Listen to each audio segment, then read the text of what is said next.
ഞാൻ പറയാൻ ശ്രമിക്കുന്നത് ഇന്ത്യയിലെ ഈ വർഗീയ ബോധം, വർഗീയ ചിന്ത, വർഗീയ സംസ്കാരം RSSൻ്റെയും ജമാഅത്തെ ഇസ്ലാമിയുടെയും സലഫികളുടെയും ബജ്രംഗ് ദളിൻ്റെയും ഒക്കെ വിത്തുകൾ പാകിയത് ബ്രിട്ടീഷുകാരാണെന്നും ഇംഗ്ലീഷ് വിദ്യാഭ്യാസം ലഭിച്ച ഇന്ത്യക്കാരെ കൊണ്ട് നമ്മളെ ഭരണഘടനയിൽ തന്നെ ഈ വിത്തുകൾ വളരെ ആസൂത്രിതമായും കൗശലപരമായും കൃത്യമായും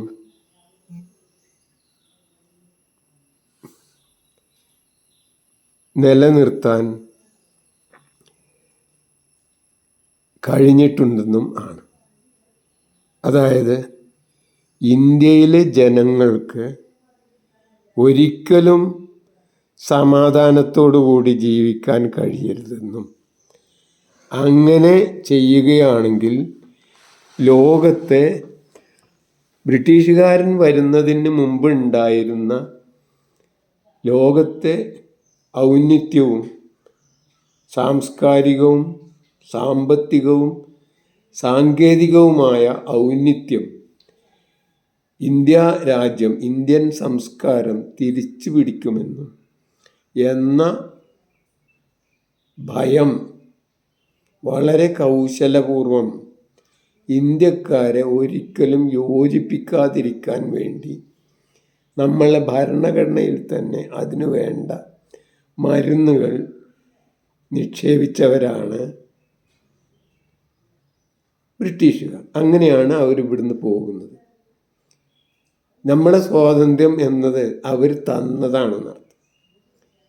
അവർ നമുക്ക് അതാണ് കേട്ടോ നിങ്ങളെ സ്വാതന്ത്ര്യം എന്ന് പറഞ്ഞ് തന്ന സ്വാതന്ത്ര്യമാണ് നമുക്കുള്ളത്. അതാണ് ലോകത്തിലെ ഏറ്റവും വലിയ സ്വാതന്ത്ര്യം എന്ന് വിചാരിക്കാൻ നമുക്ക് തന്നെ നമ്മളെ ഈ 190 വർഷത്തെ ഇംഗ്ലീഷ് വിദ്യാഭ്യാസം കൊണ്ട് വിദ്യാഭ്യാസം ലഭിച്ചവർക്കൊക്കെ തന്നെ മസ്തിഷ്ക പ്രക്ഷാളനം വഴി അവർ അങ്ങനെ തോന്നിക്കാൻ അവർക്ക് സാധിച്ചു എന്നതാണ് അവരുടെ ഏറ്റവും വലിയ വിജയം. അല്ലെങ്കിൽ ഇന്ന് ചൈന എങ്ങനെ ശാസ്ത്ര സാങ്കേതിക സാമ്പത്തിക രംഗങ്ങളിൽ ഉന്നത പദവിയിലെത്തിയോ അതേപോലെയോ ചിലപ്പോൾ അതിലും കൂടുതലോ എത്തേണ്ട എല്ലാ ഭൗതിക സാഹചര്യങ്ങളും നമുക്കുണ്ടായിരുന്നു. ആ ഭൗതിക സാഹചര്യങ്ങൾ യഥാർത്ഥത്തിൽ പ്രകൃതിയിൽ തന്നെ ഉള്ളതാണ് താൻ. ഇവിടെയുള്ള ഏറ്റവും വലിയ മനുഷ്യ മസ്തിഷ്കം, അതായത് ജനസംഖ്യ, പിന്നെ ഇവിടെയുള്ള സൂര്യപ്രകാശം, പിന്നെ ഇവിടെയുള്ള ജലലഭ്യത അല്ലെങ്കിൽ നദികൾ, കാലാവസ്ഥ, ഇങ്ങനെ എല്ലാ രീതിയിലും സമ്പന്നമായിരുന്ന സഹസ്രാബ്ദങ്ങളോളം സമ്പന്നമായിരുന്ന ഒരു സംസ്കാരം, ഒരു സിവിലൈസേഷൻ ഉണ്ടായിരുന്ന ഇന്ത്യക്കാരെ ഇന്നും അടിമകളാക്കി. ഇന്നും നമുക്ക് ജീവിക്കണമെങ്കിൽ അവരുടെ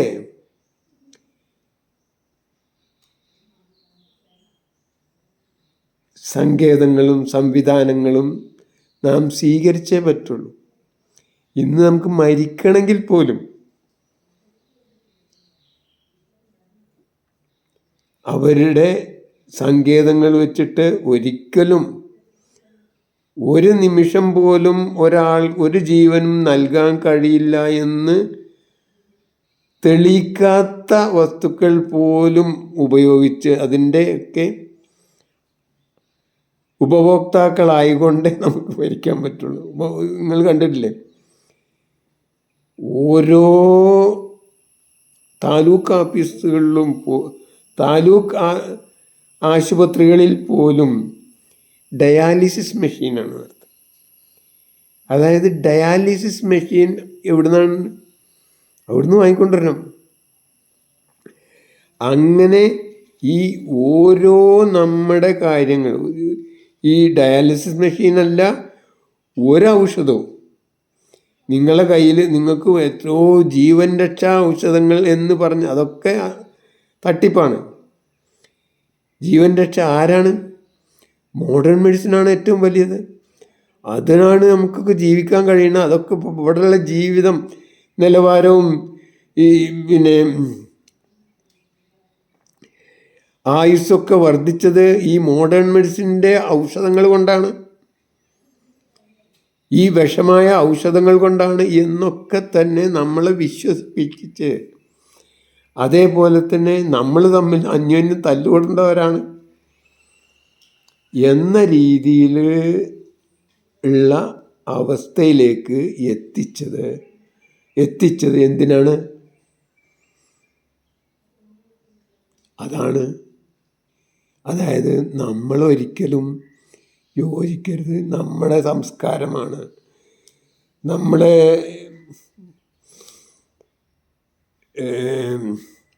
സിവിലൈസേഷനാണ്.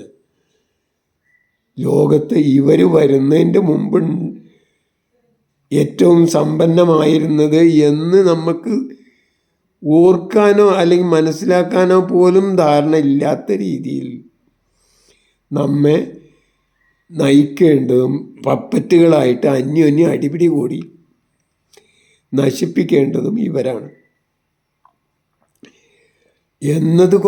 എന്നതിൻ്റെ ഏറ്റവും നല്ല തെളിവാണ് ഈ ആധുനിക ചൈനയും നമ്മളും. നമ്മൾക്കും അവരെ എങ്ങനെയാണോ ഇവിടെ എത്തിയത് അതേ കഴിവ് നമുക്കുണ്ടല്ലോ. നിങ്ങൾ ഇന്ന് നോക്കൂ, നിങ്ങൾ ആകെയുള്ള പാറ്റന്റ് രജിസ്ട്രേഷനിൽ പുതിയ കണ്ടുപിടുത്തങ്ങളുടെ രജിസ്ട്രേഷൻ അല്ലെങ്കിൽ അതിൻ്റെ ആപ്ലിക്കേഷൻ അതിൽ 50% കൂടുതൽ അവരാണ്.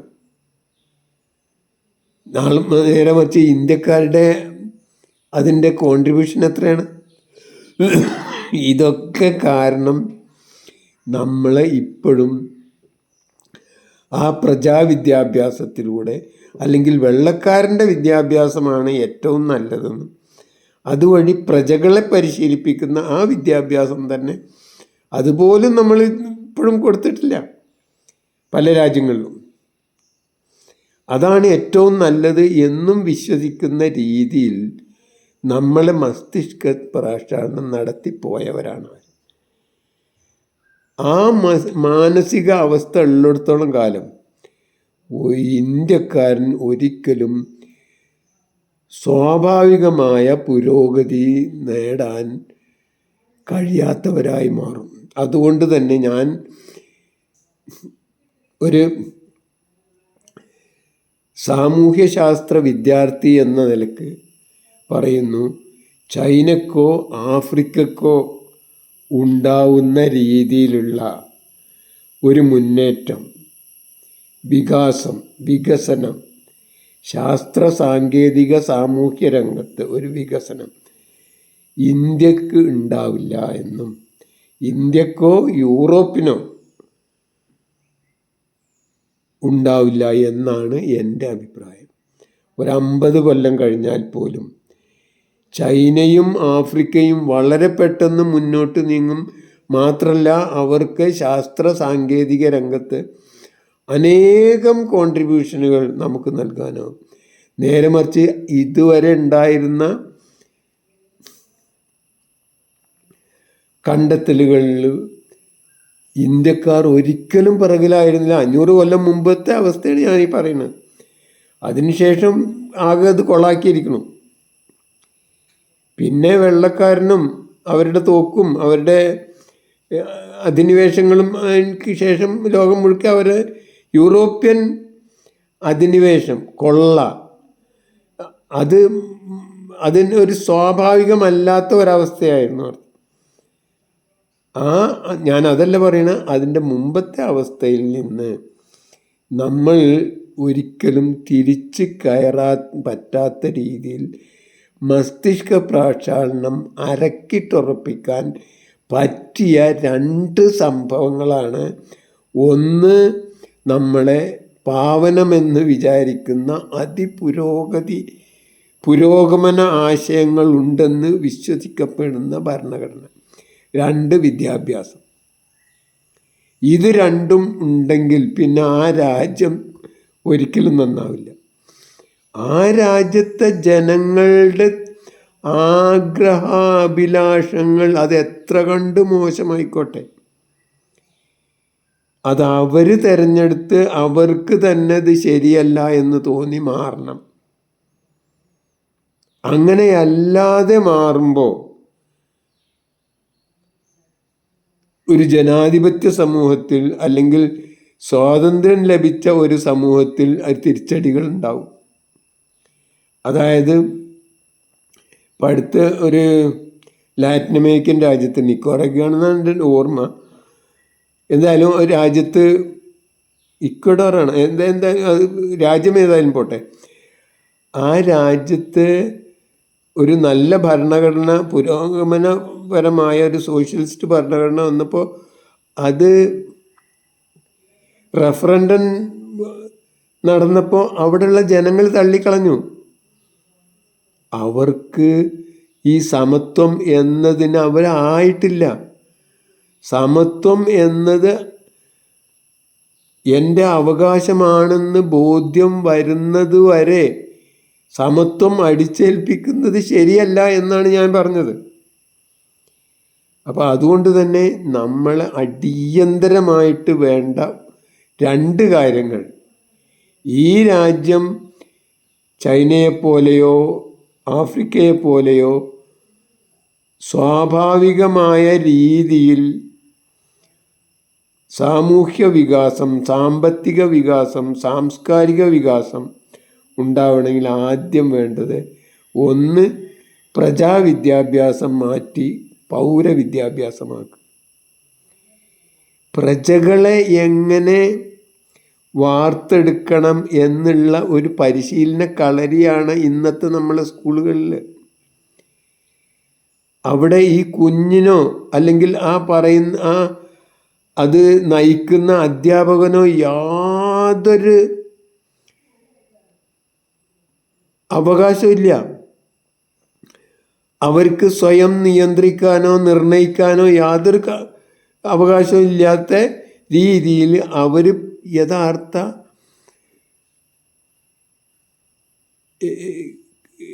കളിപ്പാവകളാണ്, അല്ലെങ്കിൽ പാവകളാണ്. ഈ പാവകളുടെ രീതിയാണ് നമ്മൾ അവിടെ പഠിപ്പിക്കുന്നത്. അത് മാറി ഈ ഓരോ നിമിഷവും കുഞ്ഞും അധ്യാപകനും അവരുടെ തമ്മിലുള്ള ബന്ധത്തിനനുസരിച്ച് കുഞ്ഞിനെന്ത് ചെയ്യാൻ കഴിയും എന്ന് കുഞ്ഞും ഈ കുഞ്ഞിനെ കൊണ്ട് എന്തൊക്കെ ചെയ്യിക്കാൻ കഴിയുമെന്ന് അധ്യാപകനും, അല്ലാതെ മൂന്നാമത് മേലിൽ നിന്നുള്ള ഒരു ബാഹ്യ സമ്മർദ്ദങ്ങൾ ഇല്ലാത്ത വിദ്യാഭ്യാസം. അതാണ് ഞാൻ പറയുന്നത് പൗരവിദ്യാഭ്യാസം. പൗരനായിട്ട് പ്രവർത്തിക്കാൻ ബാഹ്യമായ സമ്മർദ്ദങ്ങളല്ല വേണ്ടത്. പൗരൻ എന്നാൽ ഈ ഒരു ജനാധിപത്യ രാജ്യത്തെ പൗരൻ എന്നാൽ അതിൻ്റെ ഉടമയാണ്. ആരാണ് ഭരിക്കേണ്ടത്, എങ്ങനെയാണ് ഭരിക്കേണ്ടത്, എപ്പോഴും ഭരിക്കണം, അയാളുടെ അജണ്ട എന്തൊക്കെ ആയിരിക്കണം എന്നൊക്കെ തീരുമാനിക്കേണ്ട, എന്നൊക്കെ നിർണയിക്കേണ്ട ആളാണ് പൗരൻ. ഈ പൗരന് വേണ്ട വിദ്യാഭ്യാസം ആണ് യഥാർത്ഥത്തിൽ നാം പൗരവിദ്യാഭ്യാസം, അല്ലെങ്കിൽ ഏതൊരു ജനാധിപത്യ രാജ്യത്തും നടക്കേണ്ട വിദ്യാഭ്യാസം. അങ്ങനത്തെ വിദ്യാഭ്യാസമാണ്. അതിൽ ആകെ രണ്ട് പേരുള്ളൂ. ഒന്ന് കുഞ്ഞ്, രണ്ട് അധ്യാപകൻ. അതിനെ സഹായിക്കുന്ന മേഖലകളാണ് ആ കുഞ്ഞിൻ്റെ കുടുംബവും സമൂഹവും. അങ്ങനെ ഇതിനെ പൂർണ്ണമായും വികേന്ദ്രീകരിച്ച് വികേന്ദ്രീകരിക്കുകയും അതേപോലെ മറ്റൊന്നാണ് ഭരണഘടന. ഇന്നത്തെ ഭരണഘടന വെള്ളക്കാരൻ നമുക്കായി ഉണ്ടാക്കി തന്ന ഒരു ഭരണഘടനയാണ്. വെള്ളക്കാരൻ നമ്മളെ സ്വാതന്ത്ര്യം വെള്ളക്കാരൻ തന്ന സ്വാതന്ത്ര്യമാണ്. അത് ആയിക്കോട്ടെ, വളരെ നല്ലത്. അവനെങ്ങനെ തന്നതെന്നുള്ളതിനെ കുറിച്ചിട്ടൊന്നും നമ്മളിപ്പോൾ ഇവിടെ ചർച്ച ചെയ്യണില്ല. പക്ഷെ നമുക്ക് നമ്മുടേതായ സ്വാതന്ത്ര്യം നമുക്ക് ഉണ്ടായിക്കൂടെ? ഈ സ്വാതന്ത്ര്യം എന്നത് മറ്റൊരാൾ തരുന്നതാണ്.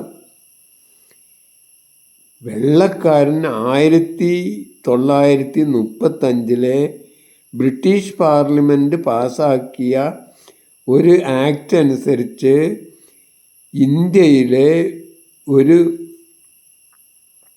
കോൺസ്റ്റിറ്റ്യൂവൻ്റ് അസംബ്ലി ഉണ്ടാവണമെന്നും അതിൽ അംഗങ്ങളെ ഇന്ത്യക്കാരെ കൊണ്ട് തിരഞ്ഞെടുപ്പിക്കണമെന്നും തീരുമാനിച്ചു. അതനുസരിച്ച് ഇന്ത്യയിലെ ഉള്ള ജനങ്ങളിൽ നിന്ന്, ഉള്ള സമ്പത്തുള്ള ആൾക്കാരുടെയാണ്, ഉള്ളവരുടെ ഒരു പ്രതിനിധിയെ, ഇല്ലാത്തവനൊക്കെ അവർ സബ്ജക്ട്സ് എന്നാണ് വിളിച്ചിരുന്നത്. സബ്ജക്ട്സ് എന്ന് പറഞ്ഞാൽ ഒരു വിഷയം, ഒരു മനുഷ്യനല്ല. അങ്ങനെയുള്ള ഈ പരകോടി അടിമകളല്ല അവർ ഉദ്ദേശിച്ചത്. ഉള്ളവർ. പിന്നെ അന്നുള്ളവരെ ആകെ ആർക്കാണുള്ളൂ? ബ്രിട്ടീഷ് പാർലമെൻറ്റിനെ അംഗീകരിക്കുന്നവർക്ക് മാത്രമാണ് അന്നുള്ളൂ. അന്ന് ഭൂമിയിൽ ആരെങ്കിലും ബ്രിട്ടീഷ് ആധിപത്യത്തെ അംഗീകരിക്കാതിരുന്നെങ്കിൽ അവൻ കുളം തോണ്ടിയിട്ടുണ്ടാവും. അവൻ്റെ സമ്പത്ത് പിടിച്ചെടുക്കുക, അത് കണ്ടുകെട്ടുക, ഇവരെ നിഷ്കാസനം ചെയ്യുക, അവരെ പിന്നെ നാട് കടത്തുക എന്നുള്ളതൊക്കെ നിങ്ങൾ കേട്ടിട്ടുണ്ടാവും. അങ്ങനെയുള്ള ഒരവസ്ഥയിൽ അങ്ങനെയുള്ള ആൾക്കാർ ഉള്ളവർ ഉണ്ടാക്കി തന്നതാണ് ഇന്നത്തെ ഭരണഘടന എന്ന് നാം മനസ്സിലാക്കണം. അല്ലാതെ ഇവിടെയുള്ള മുഴുവൻ ജനങ്ങളുടെയും ഭരണഘടനയല്ല. അതുകൊണ്ട് തന്നെ നിങ്ങൾക്ക് തന്നെ മനസ്സിലാക്കാമല്ലോ, ഈ ഭരണഘടനയുടെ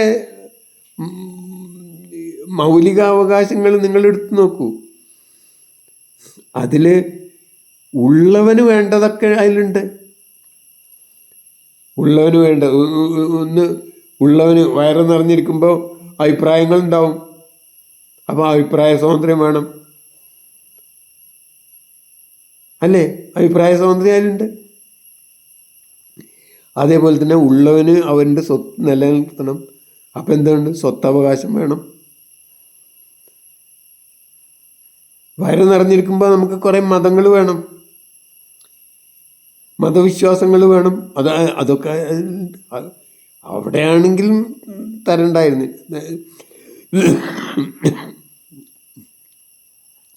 അവിടെ നിർത്തുകയാണെങ്കിലും കുഴപ്പമുണ്ടായിരുന്നില്ല.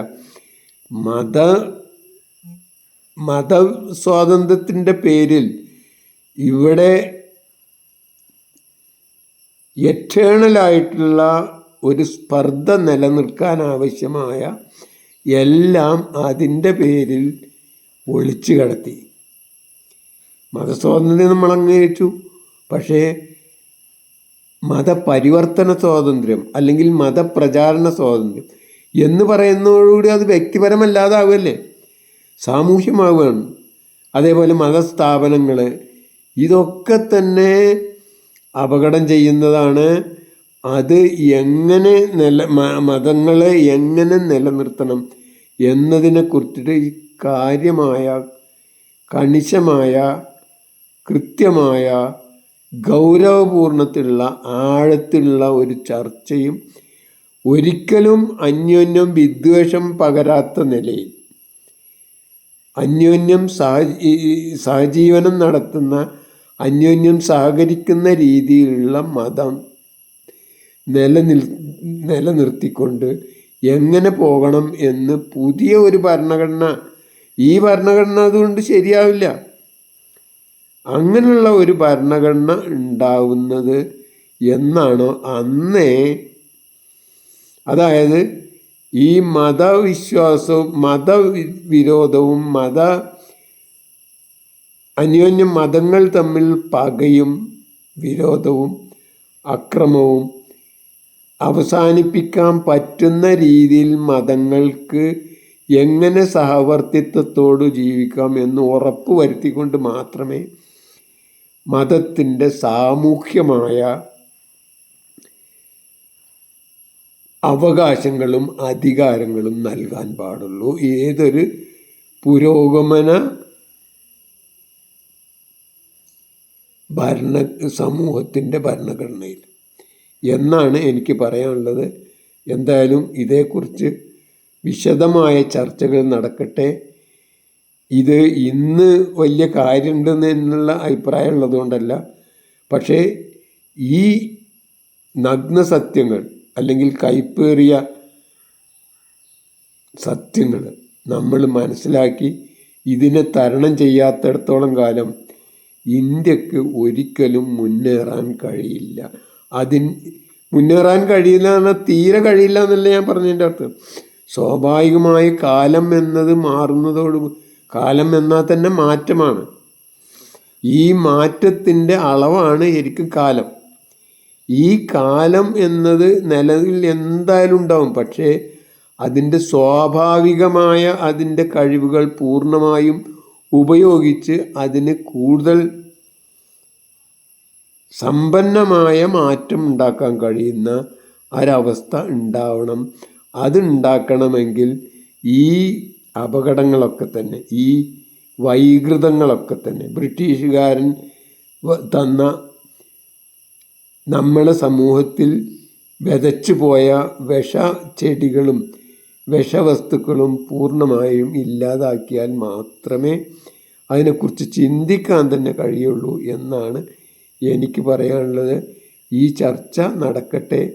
ഇന്നല്ലെങ്കിൽ 22-ാം നൂറ്റാണ്ടിലെങ്കിലും ഇന്ത്യക്ക് ഇന്ത്യയുടേതായ ഒരു ഭരണഘടന, ഇന്ത്യൻ ജനങ്ങളുടെ താല്പര്യത്തിനനുസരിച്ച് അന്യോന്യം സഹവർത്തിത്വത്തോടു കൂടി ജീവിക്കാൻ പറ്റിയ മതങ്ങളും സമൂഹങ്ങളും സംസ്കാരങ്ങളും ജീവിത രീതികളും അടങ്ങുന്ന ഒരു ഭരണഘടന ഇന്നല്ലെങ്കിൽ നാളെ നമ്മളെ ഇനി വരുന്ന തലമുറകൾ ബുദ്ധിയുണ്ടെങ്കിൽ എത്രയും നേരത്തെ ഉണ്ടാക്കുമെന്നും അതിനായിട്ടുള്ള ഒരു തുടക്കം എന്ന നിലക്ക് മാത്രമാണ് ഈ വാക്കുകളെന്നും അതിന് ഉപകരിക്കട്ടെ എന്നും ആശിച്ചുകൊണ്ട് നിർത്തട്ടെ. ജയ് ഹിന്ദ്, ജയ് ജഗത്, ജയ് ജീവൻ.